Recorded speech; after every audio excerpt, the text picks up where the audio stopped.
नमस्कार. वैद्यकीय जनजागृती मंचाच्या फेसबुक लाईव्हमध्ये पुन्हा आपल्या सर्वांचं एकदा स्वागत. आज आपण एका अत्यंत महत्त्वाच्या विषयाबद्दल बोलणार आहोत, जाणून घेणार आहोत आणि तो म्हणजे ग्लोबल वॉर्मिंग. आज आपण बघतोय की भूतो न भविष्यती अशा तापमानाला आपल्या सर्वांना सामोरं जावं लागतं आहे. उन्हाचा कडाका खूप वाढलेला आहे. बऱ्याच ठिकाणी कुठे पाऊस पडतो आहे, कुठे अकाळी पाऊस पडतो आहे, कुठे दुष्काळ पडलेला आहे आणि प्रचंड उकाडा जो आजपर्यंत आपण कधी आजपर्यंत अनुभवला नाही इतका जास्त उकाडा आपल्याला जाणवतोय. भारतातच नव्हे तर याचे परिणाम पूर्ण देशभरात दिसायला दिसतात आणि आपले जे थंड प्रदेश आपल्या भारतातले होते तिथे सुद्धा याचा खूप जास्त परिणाम आपल्याला आढळून आलेला दिसतो आणि ते म्हणजे जे आपण ज्याबद्दल आज बोलणार आहोत तो विषय म्हणजे ग्लोबल वॉर्मिंग. तर सर्वप्रथम आपण ग्लोबल वॉर्मिंग म्हणून काय हे जाणून घेऊया. ग्लोबल वॉर्मिंग म्हणजे वातावरणात होणाऱ्या बदलामुळे हळूहळू पृथ्वीच्या सरफेसचं टेम्परेचर काही अंशांनी वाढत आहे आणि त्या वाढत्या टेम्परेचरचा परिणाम जो जीवमात्रावर पृथ्वीत राहणाऱ्या सर्व जीवांवर वनस्पतीवर होतो आहे त्याला कारण म्हणजे ग्लोबल वॉर्मिंग. तर हे ग्लोबल वॉर्मिंग का होतं हे आपण सगळ्यात पहिले जाणून घेऊया आणि मग यासाठी मी काय केलं पाहिजे जेणेकरून हे ग्लोबल वॉर्मिंग आपण थांबवू तर शकणार नाही, परंतु त्याचे जे इफेक्ट्स होत आहेत ते जर हळूहळू झाले तर बऱ्याच अंशी आपण ॲक्लेमेटाईज होऊ किंवा या पृथ्वी मातेला तिचा ऱ्हास होण्यापासून आपण वाचवू शकू. तर याच्या जे महत्त्वाचे कारण आहेत ते म्हणजे जंगलतोड. खूप मोठ्या प्रमाणात जंगलतोड होते आहे. ती इंडस्ट्रीजसाठी असो, ती वापराच्या इंधनासाठी असो किंवा बिल्डिंगमध्ये वापरण्यात येणाऱ्या लाकडासाठी असो किंवा डेव्हलपमेंटसाठी रस्ते बनवणे, पूल बनवणे यासाठी असो. यामुळे खूप मोठी जंगलतोड आपण मागच्या काही दशकांपासून अनुभवतो आहे आणि ती जंगलतोड एक महत्त्वाचं कारण आहे या ग्लोबल वॉर्मिंगसाठी. दुसरा महत्त्वाचा जो मुद्दा आहे जो ग्लोबल वॉर्मिंगला कारणीभूत आहे तो म्हणजे वाहनांचा प्रचंड वापर. खूप जास्त प्रमाणात आपण वाहनं वापरतो आहेत. आज प्रत्येकाच्या घरी मोटरसायकल, कार ह्या दोन झालेल्या आहेत आणि आज आपण दैनंदिन आपल्याला कुठे जायचं असेल तर वाहनाचा वापर हा खूप जास्त प्रमाणात वाढलेला आहे. वाहनाचा वापर करताना आपण जे इंधन वापरतो ते जीवाश्मांपासून तयार झालेलं इंधन असतं, खनिजांपासून तयार झालेलं इंधन असतं, ऑइलपासून तयार झालेलं इंधन असतं. त्या इंधनापासून जी आपण इलेक्ट्रिसिटी तयार करतो किंवा आपल्या वाहनांसाठी वापरतो आहे त्याचा प्रचंड जीवाश्म इंधनांचा वापर झाल्यामुळे एक कारण आहे की ज्यामुळे ग्लोबल वॉर्मिंगला जास्त हातभार लागतोय. तिसरा आणि अत्यंत महत्त्वाचा मुद्दा म्हणजे यूज ऑफ एअर कंडिशनर्स. आज आपल्या प्रत्येकाच्या घरी एसी लागलेले आहेत. आधी आपण बघायचो की आपल्या लहानपणी एखाद्या कुठेतरी एसी असायचा, आपल्या कार सुद्धा एसी आणि नॉन एसी मिळायच्या. आजच्या युगामध्ये प्रत्येक गोष्ट एअर कंडिशन्ड आहे आणि नॉन एअर कंडिशन कार तर मला वाटत नाही आजच्या जगात मिळत असेल किंवा कोणी घेत असेल. आणि ह्या एअर कंडिशनच्या वापरामुळे जे फ्लुरोहायड्रोकार्बन्स आपल्या वातावरणामध्ये सोडले जातात आणि हे फ्लुरोहायड्रोकार्बन्स आपल्या जी ओझोनची लेअर आपल्या पृथ्वीच्या भोवताल आहे त्या ओझोनच्या लेअरला हे जे हायड्रोकार्बन्स आहे हे त्यामध्ये पोकळी निर्माण करतात आणि जे सूर्याचे उष्म किरण आहेत ते पृथ्वीपर्यंत रोखण्याची जी कार्य जे ओझोनची लेअर करत असते त्या ओझोन लेअरला हे फ्लुरोहायड्रोकार्बन्स डिस्टर्ब करतात आणि ते उष्म जे आहेत किरण ते पृथ्वीवर येऊन पृथ्वीचं तापमान वाढवण्यासाठी कारणीभूत असतात. चौथा आणि महत्त्वाचा मुद्दा म्हणजे एमिशन फ्रॉम फॅक्टरीज. आज फॅक्टरी आपण बघा की सगळीकडे औद्योगिकरण झालेलं आहे आणि औद्योगिकरणामुळे फॅक्टरीमधनं जी ऊर्जा किंवा जी धूर जी स्मोक बाहेर निघते किंवा त्या इंडस्ट्रीजला लागणारं जे इंधन वापरलं जातं हे सुद्धा खूप जास्त या ग्लोबल वॉर्मिंगसाठी कारणीभूत आहे आणि त्याचा अनुभव आपण वर्धेकर घेतच आहोत. त्यानंतर पृथ्वीचं टेम्परेचर वाढल्यामुळे ज्या समुद्र आहे किंवा ज्या नद्या आहे त्यामध्ये पाण्याची जी वाफ होते आणि ती वाफ ही गरम वाफ असते, ती सुद्धा ह्या जागतिक तापमान वाढीसाठी कारणीभूत आहे. तर हे महत्त्वाचे काही कारणं आहेत की ज्यामुळे आपण ग्लोबल वॉर्मिंगला चालना मिळते. आणि यासाठी जो महत्त्वाचा मुद्दा आपण सगळ्यात पहिले डिस्कस केला तो म्हणजे कार्बन डायऑक्साईडचं एमिशन. आपण जर थोडंसं भूतकाळात गेलो तर लक्षात येईल की 1830 पासून तर 1900 पर्यंत जी वातावरणातली जी कार्बन डायऑक्साईडची लेवल होती ती 280 ppm म्हणजे पार्ट्स पर मिलियन ही होती आणि ती जेव्हा आपण 1830 पासून 1900 पर्यंत 70 वर्षात बघितली तर ती 280 पासून 295 पर्यंत गेली. म्हणजे त्या या 70 वर्षाच्या काळामध्ये वातावरणातलं कार्बन डायऑक्साईडचं प्रमाण हे फक्त 15 ppm नी वाढलं. आणि तो एरा जो होता तो इंडस्ट्रीजचा एरिया होता, जेव्हा आपल्याकडे इंडस्ट्रियलायझेशन हळूहळू सुरू झालं होतं. परंतु आपण आत्ताच्या युगामध्ये बघाल, जेव्हा इंडस्ट्रीज वाढलेल्या आहे, व्हेकलचं प्रमाण वाढलेलं आहे, अधिक वेगवेगळे आपल्या रेफ्रिजरेशन वाढलेलं आहे, आपल्या गरजा वाढलेल्या आहे, तेव्हा हा जो 15 ppm जो राईज 70 वर्षामध्ये झाला होता तो आता फक्त 7 वर्षामध्ये होतो आहे. या कार्बन डायऑक्साईडमुळे जागतिक टेम्परेचर वाढत आहे आणि ती दाहकता आपल्याला जाणवायला लागलेली आहे, कारण कार्बन उत्सर्जनाचं प्रमाण वाढलेलं आहे. म्हणजे मी सांगितल्याप्रमाणे 1830 ते 1900 पर्यंत 70 वर्षात जे 15 ppm वाढलं ते एवढ्या 5 ते 7 वर्षात दर 15 ppm नी कार्बन डायऑक्साईडचं प्रमाण वातावरणातलं वाढत आहे आणि त्यामुळे त्या अनुषंगाने पृथ्वीचं टेम्परेचर सुद्धा वाढते आहे. तर ह्या सगळ्या गोष्टी आहेत. ह्यासोबतच आपण जेव्हा कार्बन डायऑक्साईडचा विचार करतो तेव्हा वेगवेगळ्या गॅसेसबद्दल सुद्धा आपण विचार करू शकतो की ज्याला ग्रीन हाऊस गॅसेसचा इफेक्ट म्हणतो. त्या गॅसेस म्हणजे कार्बन डायऑक्साईड, दुसरं म्हणजे मिथेन, मी आधी सांगितल्याप्रमाणे क्लोरोहायड्रोकार्बन, फ्लोरोहायड्रोकार्बन आणि वॉटर व्हेपर्स. ह्या गोष्टी जेव्हा वातावरणामध्ये वाढतात आणि वातावरणाचं टेम्परेचर वाढायला लागतं तेव्हा सगळ्यात महत्त्वाचा जो आपला जलस्रोत आहे, म्हणजे आपल्याला माहीत आहे की जेव्हा आपण आपलं जे पिण्याचं पाणी आज पृथ्वीवरती आपण म्हणतो की 70% 75% पाणी आहे, पृथ्वीचा भूभाग हा पाण्याने व्यापलेला आहे.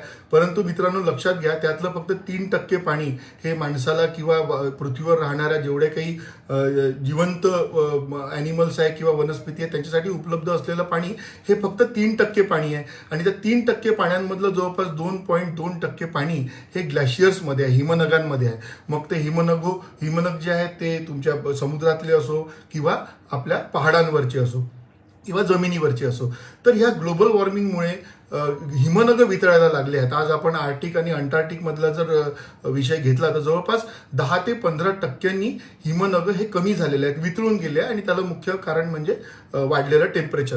पण हे केव्हा काय होईल की जेव्हा हे हिमनग वितळायला लागतात तेव्हा हळूहळू ज्या बारमाही नद्या आहेत ज्यामधनं हिमनगातनं वाहणारं पाणी वाहत असतं त्या नद्यांचा पाण्याचा पाठ सुद्धा कमी होतो, कारण त्यांना मिळणारा वरचा सोर्स कमी होतो. हिमनग वितळायला लागतात आणि सोबतच जो स्नोफॉल आहे तो सुद्धा कमी झालेला आहे, कारण बर्फ तयारच होत नाही तर तो पडणार कसा.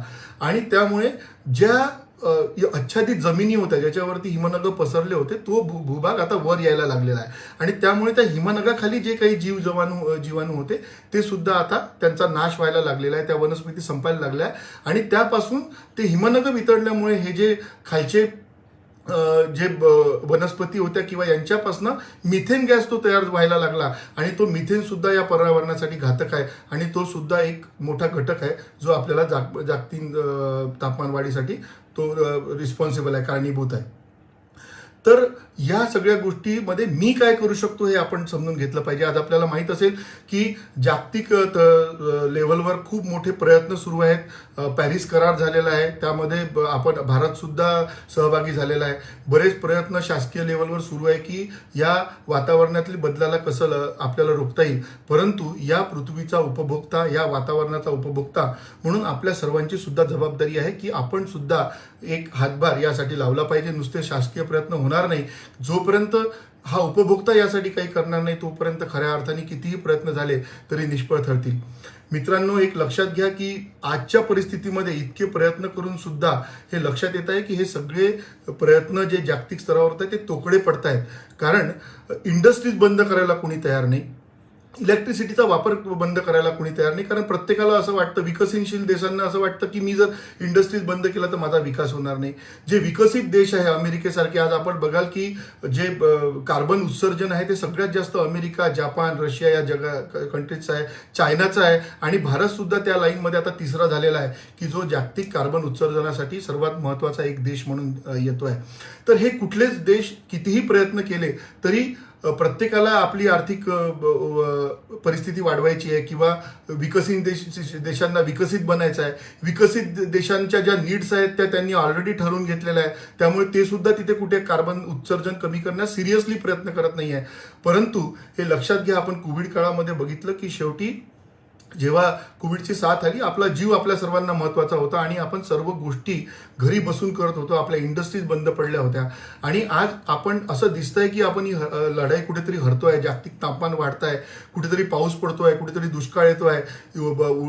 ह्या हिमनगर वितळल्यामुळे आज समुद्राची पातळी सुद्धा वाढलेली आहे. मित्रांनो, एक लक्षात घ्या, जर हे 25 किंवा 20% जरी ही वितळून गेले तर समुद्राची पातळी कितीतरी फुटांनी वाढेल. मुंबई, न्यूयॉर्क सारखे शहर बरेचसे जे समुद्राच्या काठावर बसले आहेत, त्यातला काही भाग हा पाण्याखाली चालला जाईल आणि ही अत्यंत वाईट परिस्थिती आहे, अत्यंत आपत्कालीन परिस्थिती आहे आणि आपण खरंच एक या पृथ्वीचा उपभोक्ता म्हणून त्यासाठी काही पावलं आपण आपल्या लेवलवर उचलू शकतो. आणि मी सांगतो की जसं आपल्याला वाटत होतं की ही लढाई आपण हरतोय, पण कोरोना काळामध्ये ज्या इंडस्ट्रीज बंद झाल्या, आपण आपल्या घरात होतो, व्हेकलचा वापर कमी झाला, आपण एक पाय पर्यावरणाच्या दृष्टीने एक पाऊल टाकलं आणि मित्रांनो, त्या पर्यावरणाने आपल्याला 100 पाऊल समोर जाऊन मदत केलेली आहे. आपण बघा, आपले पक्षी वापस आले होते, आपली जी क्लिअरिटी वाढून गेली होती. मागच्या वर्षी उन्हाळ्याची दाहकता आपल्याला जाणवलीच नाही. मागच्या वर्षी पाऊस बऱ्यापैकी पडला, निसर्गाचे प्रकोप कमी होते आणि हे सगळं होतं की आपण पर्यावरणाच्या दृष्टीने विचार केला. काही का होईना, जबरदस्तीने का होईना, कोरोनामुळे का होईना, आपण पर्यावरणाला पुन्हा श्वास घ्यायला एक मदत केली आणि त्यांनी भरभरून आपल्याला वापस केलं. परंतु कोरोना चक्र कमी झालं, कोरोनाचा प्रकोप कमी झाला आणि आपण पुन्हा आपल्या पाऊल आपण पुन्हा त्याच मार्गाला लागलेलो आहे. आपण पुन्हा निसर्गाचा ऱ्हास सुरू केलेला आहे आणि हा ऱ्हास जर आपण थांबवला नाही तर भविष्य मी म्हणणार नाही, कारण आज जर असंच चाललं तर कदाचित 2025 मध्ये अवघे 3 वर्ष राहिले आहे, जगाच्या 80% लोकांना मुबलक प्यायला स्वच्छ पाणी सुद्धा मिळणार नाही. विपरीत परिस्थिती आहे. आपण काही वर्षावादी म्हणत होतो की पर्यावरण वाचवा, पाणी वाचवा, आपल्या भविष्यासाठी वाचवा, पण मी आज म्हणेल की हे स्वतःसाठी वाचवा. भविष्य तर अजून दूर आहे, पण येतात 2-3 वर्षाचा काळ आपण राहिलेला आहे की जेव्हा आपल्याला खूप मोठं पाण्याचं दुर्भिक्ष जाणवेल, वातावरणातील बदल जाणवतील आणि हे कार्बन उत्सर्जन जसं जसं वाढतं आहे. आपण बघितलं की 1830 पासून तर 70 वर्षात 1900 पर्यंत फक्त 15 ppm नी कार्बन उत्सर्जन वाढलं, पण आज 1-1 वर्षामध्ये जे कार्बन उत्सर्जन वाढत आहे त्यांनी वातावरणाचे बदल यापेक्षा अधिक जास्त घातक आणि खूप लवकर येतील. म्हणजे आपण बघतो की माझ्या लहानपणी मला कूलर लावायची गरज नव्हती पडत, मग मुलं म्हणाले कूलर लावायची गरज पडायला लागली आणि आता आपल्याला दिवसभर आपले AC आणि कूलर चालू ठेवावे लागतात, कारण हा जो वातावरणातला होणारा बदल आहे हा खूप फास्ट होत आहे. आणि आज जर आपण पावलं उचलले नाही तर हे बदल अजून जास्त होतील आणि ते मनुष्याच्या अस्तित्वाला सुद्धा धोकादायक ठरू शकतील, अशी परिस्थिती निर्माण झालेली आहे. तर यासाठी मी काय करू शकतो हा आज आपण विचार केला पाहिजे. तर एक छोट्या गोष्टी आहेत ज्या आपण करू शकतो आणि त्या आपण बऱ्याच प्रमाणात करतोय. आपण ट्रॅडिशनल लाईटपासून LED आणि LCD कडे वळलो आणि ह्या जेव्हा आपण वळलो तेव्हा आपण जवळपास 150 पाऊंड कार्बन डायऑक्साईडचं उत्सर्जन त्यामध्ये आपण एका वर्षाला थांबवू शकतो. आपण जर कमी चाललो, कमी व्हेकल्स वापरले, इंधनाचा वापर कमी केला, जिथे जिथे शक्य आहे तिथे आपण पायी जायला लागलो, आपण जर पूल केलं की आता जसं कुणाला ऑफिसला जायचं आहे तर 2-3 मिळून एक कार घेऊन गेले, बरेचदा मेट्रो सिटीजमध्ये होतं, किंवा पब्लिक ट्रान्सपोर्टचा जर वापर केला तर वर्षाला जवळपास आपण 1 पाऊंड पर माईल इतकं आपण हे कार्बनचं उत्सर्जन वातावरणामध्ये थांबवू शकतो. जर आपण आपल्या ज्या दैनंदिन आपल्या घरी ज्या काही गोष्टी निघतात त्याला जर जस्ट रिसायकल केलं, आज आपल्या घरी प्लास्टिक निघतं, आज आपल्या घरी बऱ्याचशा दैनंदिन यूजच्या गोष्टी असतात ज्या आपण फेकून देतो, इलेक्ट्रॉनिक वेस्ट निघतं, या जर रिसायकल झाल्या आणि यातल्या 50% गोष्टी जरी आपण रिसायकल केल्या तर जवळपास 2400 पाऊंड कार्बन डायऑक्साईडचं उत्सर्जन पर वर्षाला आपण वाचवू शकतो. एक छोटी गोष्ट, आपण आपल्या गाडीमध्ये किती वेळा आपण टायर प्रेशर चेक करतो. जर आपण गाडीचं टायर प्रेशर रेग्युलरली चेक केलं तर जवळपास आपल्या गाडीचा जो मायलेज आहे, जो आपल्याला मिळणारा ॲव्हरेज आहे, तो आपण 3% वाढवू शकतो आणि त्यामुळे बऱ्याच मोठ्या प्रमाणात आपलं तेवढं इंधन आपलं वाचेल आणि तेवढंच आपण कार्बन उत्सर्जन किंवा कार्बन डायऑक्साईडचं वातावरणात सोडण्याचं प्रमाण आपण कमी करू शकतो. कमी गरम किंवा कमी थंड, आज मला माहिती आहे मला तहान लागते, मला थंड पाणी प्यायचं आहे, ठरवून घ्या की मी खूप चिल्ड पाणी नाही पिणार, मी थोडंसं माठातलं पाणी पिईल, मी रेफ्रिजरेटरचं पाणी नाही पिणार. हे जर केलं, किंवा आज हिवाळा आहे आणि मला गरम पाण्याने आंघोळ करायचे, आपण खूप कडक पाणी न तापवता जर थोडं कोमट पाण्याने आंघोळ केली तर आपण बऱ्या प्रमाणात जवळपास वर्षाला 500 पाऊंड कार्बन जे जे डायऑक्साईडचं वातावरणात सोडण्याचं प्रमाण आपण पर इयर कमी करू शकतो. आणि त्याला कारण म्हणजे जेव्हा मी कमी थंड पाणी पिईल तेव्हा मी कमी रेफ्रिजरेशनचा वापर करेल आणि पर्यायाने माझा इलेक्ट्रिसिटीचा वापर कमी होईल. माझी इलेक्ट्रिसिटी ही पॉवर प्लांटमधनं आलेली आहे. ते पॉवर प्लांट बहुतांश जे आपले आहे ते खनिजांवर, कोलवर अवलंबून आहे. तेवढा कोळच्यामुळे बर्न होणारं उत्सर्जन जर वाढेल, कमी होईल, तर तेवढंच आपलं कार्बन इमिशन सुद्धा कमी होईल. स्वतःचा थर्मोस्टॅट आपल्याला आपण ऍडजस्ट करू शकतो. आपण लक्षात घ्या की आपल्याला आधी 38, 39, 40 मध्ये टेम्परेचरमध्ये राहायची सवय होती. आता हळूहळू आपल्याला 42 वगैरे आपल्याला सहन होतं, पण 44, 45 झालं की आपल्याला जीवाची दहाकता लई व्हायला लागते. तर आपल्याला आपला थर्मोस्टॅट सुद्धा रेग्युलेट करून घ्यावा लागेल की ठीक आहे, मी एसी लावेल. मी एसी केव्हा लावेल? जर माझं टेम्परेचर बाहेरचं 43, 44 झालं तेव्हाच मी एसी लावेल. जे लोक हिवाळ्यामध्ये हीटर वापरतात त्यांनी ठरवलं मी हीटर वापरणारच नाही, मी धुलई घेऊन झोपेल किंवा मी जितकं गरम कपडे घालून राहील ते मी नाही वापरणार हीटर. या छोट्या छोट्या गोष्टी आहेत, ह्या जर आपण केल्या तर आपला एक चांगला हातभार या कार्बन डायऑक्साईडचं उत्सर्जन करण्यामध्ये लागू शकतो. नंतर आज आपण बघतोय की सगळीकडे पॅकेजिंग इंडस्ट्रीचं खूप मोठं पेव सगळीकडे फुटलेलं आहे. आज आपल्या सगळ्या शॉपिंग ॲमेझॉनवरनं होतात. आपण सगळं पॅक फूड खातो आणि त्यासाठी जे पॅकेजिंग मटेरियल वापरलं जातं त्या पॅकेजिंग मटेरियल बनवताना आणि त्याला डिस्पोज ऑफ करताना खूप मोठं कार्बन डायऑक्साईडचा आपण वातावरणामध्ये सोडत होतो. ते जर आपण कमी केलं, जर आपण वर्षाला अर्ध जरी कमी केलं, तर जवळपास 2400 पाऊंड जे कार्बन डायऑक्साईडचं वातावरणात सोडण्याचं प्रमाण आपण कमी करू शकतो. खूप छोटी गोष्ट. आज आपण बाहेर कुठे जातो, कधी फॅन सुरू असतो, कधी कधी आपलं मोबाईलचं चार्जर तसंच सुरू राहतं, मोबाईल त्याला लागलेलाच नसतो. कधी कधी मोबाईल चार्ज झाल्यानंतर सुद्धा तो चार्जिंग सुरू असतं. कधी आपले लाईट सुरू असतात, फॅन सुरू असतात, इलेक्ट्रॉनिक उपकरणं आपले अवह्यातपणे सुरू असतात. आपण जर व्यवस्थित रिस्पॉन्सिबली मोबाईलचा वापर केला, चार्जिंग कमी केलं, चार्जिंग विनाकारण चार्जिंग केलं नाही, कुठे आपले लाईट फॅन सुरू असतील ते बंद केले, इलेक्ट्रॉनिक उपकरणं आवश्यकता तेवढेच वापरले आणि ते जर आपण ताबडतोब आपलं चार्जिंग झाल्यानंतर बंद केले तर जवळपास मित्रांनो वर्षाला कितीतरी हजार पाऊंड कार्बन उत्सर्जन. कारण आपण ह्या सगळ्या इलेक्ट्रिसिटी जेव्हा वापरतो तेव्हा आपण त्या इलेक्ट्रिकचा वापर करत असतो जी इलेक्ट्रिकपासून कोळशापासून बनलेली आहे, जी इलेक्ट्रिसिटी ऑइलपासून बनलेली आहे. आणि ही जेव्हा इलेक्ट्रिसिटी बनते कोळशापासून तेव्हा कितीतरी कार्बन डायऑक्साईड आपण वातावरणामध्ये सोडत असतो. सोबतच ग्लोबल वॉर्मिंगला खूप मोठा हातभार लावत असतो. जर ह्या गोष्टी आपण केल्या, आपलं इलेक्ट्रिक कन्झम्पशन कमी झालं, तर भविष्यामध्ये कदाचित ज्या रिन्युएबल एनर्जी येत आहेत, ग्रीन एनर्जी येत आहेत, सोलर एनर्जी येत आहेत, त्याचा वापर आपण हळूहळू करायला लागलो तर नक्कीच एक खूप मोठा हातभार या ग्लोबल वॉर्मिंगला कमी करण्यामध्ये आपला लागेल. आणि सगळ्यात महत्त्वाचा ज्यासाठी आपण आज या ठिकाणी बोलतोय तो म्हणजे झाड, प्लांटेशन, ट्रीज. आज मित्रांनो लक्षात घ्या की एक झाड त्याच्या पूर्ण आयुष्यामध्ये जवळपास 1 टन कार्बन डायऑक्साईड वातावरणामधून शोषून घेतो आणि तो ऑक्सिजनच्या रूपाने तुम्हाला वापस करतो. तर मित्रांनो आपण जर दरवर्षी एक झाड लावलं, आपल्या बर्थडेला लावा, आपल्या लहान मुलांच्या बर्थडेला लावा, आपल्या आई वडिलांच्या बर्थडेला लावा, आपल्या अॅनिव्हर्सरीला लावा किंवा ठरवून टाका मी वर्षाला 12 झाडं लावेल आणि हे 12 झाडं जर तो 12 टन कार्बन उत्सर्जन जे कार्बन डायऑक्साईड वातावरणातला आहे तो शोषून घेऊन जर तुम्हाला ऑक्सिजन वापस करेल तर किती मोठा आपला हातभार या वातावरणाला लागेल. एक पर्यावरण क्षेत्रातील कार्यकर्ता म्हणून आपल्या सर्वांना विनंती करतो की कुणीतरी प्लांटेशन करताय, कुणीतरी एखादी समिती प्लांटेशन करताय, ते त्यांचं काम नाही आहे, ते एक आपली रिस्पॉन्सिबिलिटी या समाजाप्रती म्हणून ते काम करतायत. नक्कीच ते त्याच्यात त्यांचा स्वतःचा सुद्धा स्वार्थ आहे, कारण तो ऑक्सिजन त्यांना सुद्धा मिळणार आहे. तर चला आपण सुद्धा एक पर्यावरणाचा रक्षक बनूया, पर्यावरणाचा कार्यकर्ता बनूया आणि या प्लांटेशनच्या ड्राईव्हमध्ये आपण मदत करूया. आपण स्वतः सुद्धा झाडं लावूया. झाडं लावताना त्याची संगोपनाची जबाबदारी सुद्धा आपण घेऊया. सोबतच पाणी वाचवणे. मी सांगितलं की 2025 पर्यंत कदाचित 80% लोकांना पिण्यायोग्य पाणी मिळणार नाही, तर आजपासून पाण्याचा एक एक थेंब वाचवण्याचा आपण प्रयत्न करू शकतो.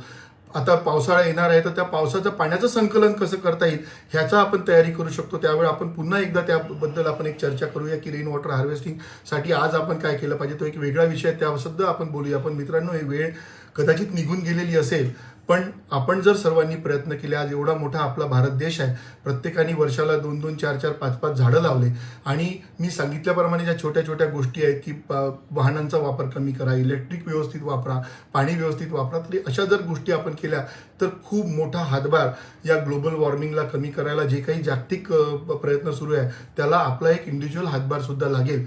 असे प्रयत्न आपण करूया. आणि ज्या पृथ्वी मातेवर आपण अवलंबून आहोत तिला आपल्याला वापस देण्याची जबाबदारी आलेली आहे. आपल्याला माहित आहे की पृथ्वीवर जितके काही प्राणी मात्र आहेत ते पृथ्वीपासनं घेतात पण तिला वापस पण करतात. तिचा ऱ्हास ते करत नाही. मनुष्य एक असाच प्राणी आहे, एकटाच असा प्राणी आहे की जो भरभरून त्या पृथ्वीपासनं घेतो, तिला पूर्ण ओरबडून टाकतो पण तिला वापस काहीच देत नाही. आणि वापस देण्याची आज परिस्थिती आलेली आहे. परिस्थिती आली म्हणण्यापेक्षा ते करावंच लागेल, अन्यथा ही पृथ्वी मनुष्यजात किंवा कुठलेही जीवजीवाणू जे पृथ्वीवर आहे ते आपल्या ह्या ज्या गोष्टी आपण करतोय त्यामुळे पृथ्वीवरून नामशेष होण्यापासून राहणार नाही. तर एक आपली जबाबदारी ओळखून एक पाऊल आपण नक्कीच समोर या पर्यावरणाच्या दृष्टीने टाकू, सिरियसली टाकू. आणि सगळ्यात महत्त्वाचा मुद्दा म्हणजे ही माहिती लोकांपर्यंत पोहोचणं आवश्यक आहे. कारण बऱ्याच लोकांना काहीतरी करायचं असतं पण काय केलं पाहिजे हे कळत नाही. तर या व्हिडिओच्या माध्यमातून मी तो सांगण्याचा प्रयत्न करतोय. तर तो प्रयत्न तेव्हाच प्रभावी ठरेल की ही माहिती आपण जास्तीत जास्त लोकांपर्यंत पोहोचवण्याचा प्रयत्न करूया. आपण जर या पृथ्वीला काहीतरी देऊ तर नक्कीच ही पृथ्वी माता पर्यावरण आपल्याला भरभरून देईल. आणि तिला रिजनरेशनची कॅपॅसिटी आहे जी आपण कोरोना काळामध्ये बघितली की दिल्लीतलं वातावरण सुद्धा काही दिवसामध्ये पूर्ण शुद्ध होऊन गेलं होतं. ते सगळे प्रयत्न करून आपण तिथली क्लिअरिटी आज देऊ शकत नाही. कितीतरी प्रॉब्लेम दिल्ली सध्या शहर राहण्यासारखं नाही आहे आणि फक्त छोट्याशा गोष्टी आपण केल्या आणि दिल्लीतलं वातावरण सुद्धा बदलून गेलं होतं. तसंच वातावरण पूर्ण जगातलं बदलेल त्यासाठी आपल्या एका प्रयत्नाची आवश्यकता आहे. ते आपण प्रयत्न करू असा आपण आज या ठिकाणी एक असं ठरवू आणि एक चांगला वातावरण, एक चांगली पृथ्वी आपण पुन्हा निर्माण करण्याचा प्रयत्न करू. धन्यवाद.